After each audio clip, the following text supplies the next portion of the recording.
case briefs, and so much more. LSData's got what you're looking for. A 1979 case, Lambert v. Will Brothers, focused on the legal concept that a person cannot be considered to have assumed the risk of an injury unless they actually knew and appreciated the danger and voluntarily exposed themselves to it. The case began when Mark Lambert was injured using a hydraulic press made by Will Brothers Company. The press initially lacked ring guards, which were later added by Lambert's employer. However, at the time of the injury, the right palm control button's ring guard was missing, and the safety jack was not operational. Lambert sued Will Brothers Company for his injuries, but the jury ruled against him. He then appealed the decision, believing the court made mistakes involving instructions surrounding the assumption of risk and independent intervening cause.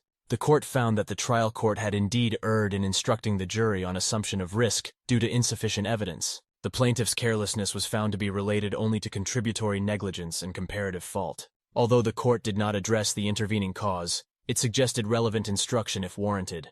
Ultimately, the case was reversed and a new trial was ordered. Case briefs, and so much more.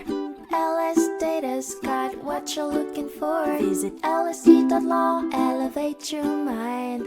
Leave the stress of class.